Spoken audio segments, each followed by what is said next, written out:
नमस्ते।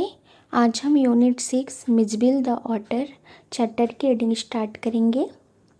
Mijbil the otter, otter यानी होता है उदबिलाव। उदबिलाव यानी ऐसा मांसाहारी जानवर जो ज़मीन और पानी दोनों जगह रह सकते हैं। ओके, इसके राइटर हैं Gavin Maxwell. Before you read, Gavin Maxwell lives in a cottage in Camasferna in the West Highlands in Scotland. When his dog Johnny died, Maxwell was too sad to think of keeping a dog again. But life without a pet was lonely. Read what happened then in Maxwell's own words. Gavin Maxwell Scotland के waste highlands में कैमसफर्ना स्थित एक cottage में रहते हैं। जब उनके कुत्ते जॉनी की मृत्यु हुई तो मैक्सवेल इतने दुखी थे कि उन्होंने दोबारा कुत्ता पालने के बारे में सोचा भी नहीं। लेकिन पालतू जानवर के बिना जीवन अकेलापन भरा था। आगे क्या हुआ मैक्सवेल के अपने शब्दों में पढ़िए। Part 1 and 2। Part 1. Early in the new year of 1956, I traveled to southern Iraq. By then, it had crossed my mind that I should like to keep an otter instead of a dog, and that Camasferna, ring by water a stone's throw from its door, would be an eminently suitable spot for this experiment. 1956 की शुरुआत में मैं दक्षिणी Iraq गया। तब तक मेरे मन में यह बात आ चुकी थी कि मुझे कुत्ते के बजाय एक उदबिलाव ऑटर पालना चाहिए, और कैमसफर्ना, जिसके दरवाजे के पास ही पानी था, इस प्रयोग के लिए बहुत ही सही जगह थी। When I casually mentioned this to a friend, he casually replied that I had better get one in the Tigris marshes, for there they were as common as mosquitoes and were often tamed by the Arabs. We were going to Basra to the Consulate General to collect and answer our mail from Europe. At the Consulate General, we found that my friend's mail had arrived but that mine had not. जब मैंने एक दोस्त से इस बारे में यूं ही बात की तो उसने भी यूं ही जवाब दिया कि मुझे टिग्रिस के दलदली इलाकों से एक उदबिलाव ले लेना चाहिए, क्योंकि वहाँ वे मच्छरों की तरह आम थे और अक्सर अरब लोग उन्हें पालतू बना लेते थे। हम यूरोप से आए अपने मेल चिट्ठियों को लेने और उनका जवाब देने के लिए बसरा में कॉन्सुलेट जनरल जा रहे थे। कॉन्सुलेट जनरल पहुंचने पर पता चला कि मेरे दोस्त का मेल तो आ गया था, लेकिन मेरा नहीं आया था। I cabled to England, and when 3 days later nothing had happened, I tried to telephone. The call had to be booked 24 hours in advance. On the first day, the line was out of order. On the second, the exchange was closed for a religious holiday. On the third day, there was another breakdown. My friend left, and I arranged to meet him in a week's time. 5 days later, my mail arrived. मैंने England में cable संदेश भेजा, और जब 3 दिन बाद भी कुछ नहीं हुआ तो मैंने फ़ोन करने की कोशिश की। इसके लिए 24 घंटे पहले कॉल बुक करानी पड़ती थी। पहले दिन लाइन ख़राब थी, दूसरे दिन किसी धार्मिक छुट्टी की वजह से एक्सचेंज बंद था, तीसरे दिन फिर कोई खराबी आ गई, मेरा दोस्त चला गया और मैंने 1 हफ्ते बाद उससे मिलने का इंतज़ाम किया। 5 दिन बाद मेरा मेल आ गया। I carried it to my bedroom to read, and there, squatting on the floor, were 2 Arabs. Beside them lay a sack that squirmed from time to time. They handed me a note from my friend. Here is your otter. मैं उसे पढ़ने के लिए अपने bedroom में ले गया, और वहाँ ज़मीन पर 2 अरब बैठे थे। उनके पास एक बोरी रखी थी जो बीच बीच में हिल डुल रही थी। उन्होंने मुझे मेरे दोस्त का एक नोट दिया। यह रहा तुम्हारा उदबिलाव। Part 2। With the opening of that sack began a phase of my life that has not yet ended, and may, for all I know, not end before I do. It is in effect a thraldom to otters, an otter fixation that I have since found to be shared by most other people who have ever owned one. उस बोरी के खुलते ही मेरी ज़िंदगी का एक ऐसा दौर शुरू हुआ जो अब तक ख़त्म नहीं हुआ है और हो सकता है कि मेरे मरने तक भी ख़त्म ना हो। असल में यह उदबिलावों ऑटर्स के प्रति एक तरह का जुनून या लगाव है। मैंने देखा कि जिन भी लोगों ने कभी उदबिलाव पाला है उनमें से ज़्यादातर लोगों को ऐसा ही महसूस होता है।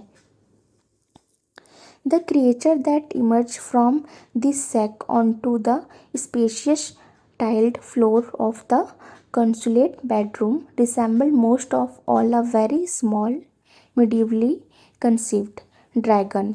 From the head to the tip of the tail, he was coated with symmetrical pointed scales of mud armor, between whose tips was visible a soft velvet fur like that of a chocolate brown mole. उस बोरी से निकलकर consulate के bedroom के बड़े से tile वाले फर्श पर जो जीव आया वह सबसे ज़्यादा एक बहुत छोटे मध्यकालीन कल्पना वाले ड्रैगन जैसा लग रहा था। सिर से लेकर पूंछ की नोक तक वह मिट्टी की कवच जैसी नुकीली पपड़ियों से ढका हुआ था। उन पपड़ियों के बीच चॉकलेट ब्राउन रंग की मोल, एक तरह का छोटा जानवर जैसी मुलायम मखमली रोएं दिखाई दे रहे थे।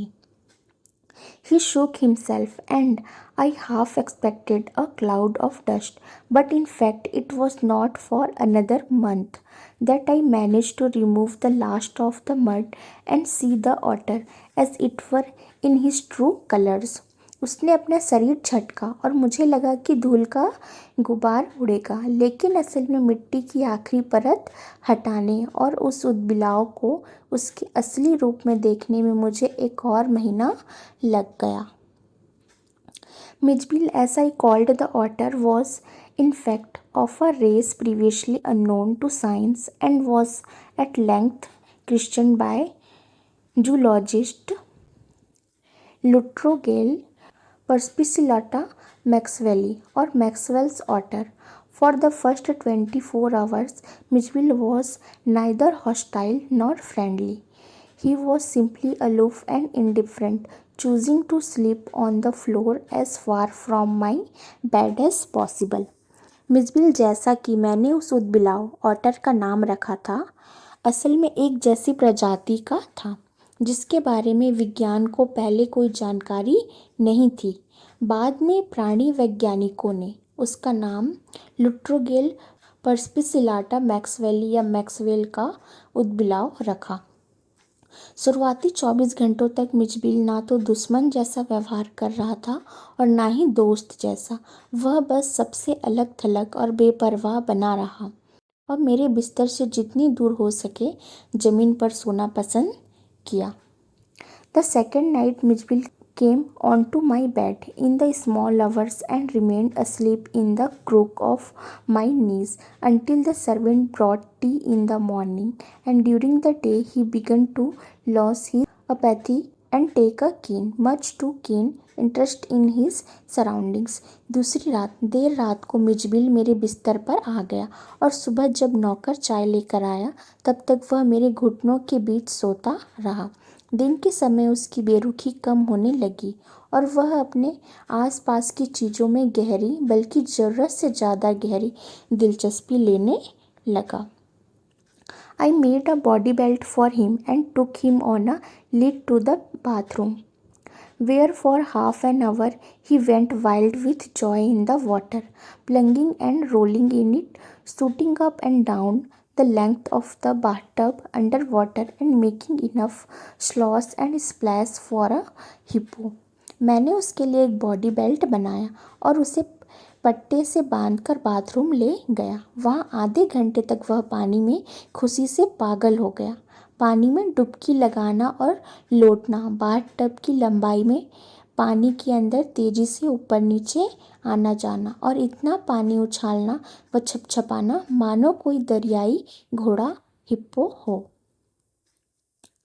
This, I was to learn, is a characteristic of otters. Every drop of water must be, so to speak, extended and spread about the place. A bowl must at once be overturned, or if it will not be overturned, be set in and splashed in until it overflows. Water must be kept on the move and made to do things. When static it is wasted and provoking. मुझे पता चला कि यह उदबिलाव की खासियत है। पानी की हर बूंद को यूँ कहें तो फैलाना और जगह जगह फैलाना होता है। कटोरे को तुरंत पलट देना चाहिए, या अगर उसे पलटना नहीं है तो उसमें बैठकर तब तक छींटे मारने चाहिए जब तक वह ओवरफ्लो ना हो जाए। पानी को चलते रहना चाहिए और उससे काम करवाना चाहिए। जब वह रुका रहता है तो वह बर्बाद होता है और उकसाता है।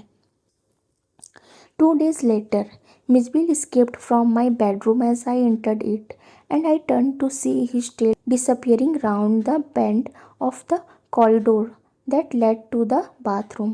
By the time I got there, he was up to on the end of the bathtub and fumbling at the chromium taps with his paws.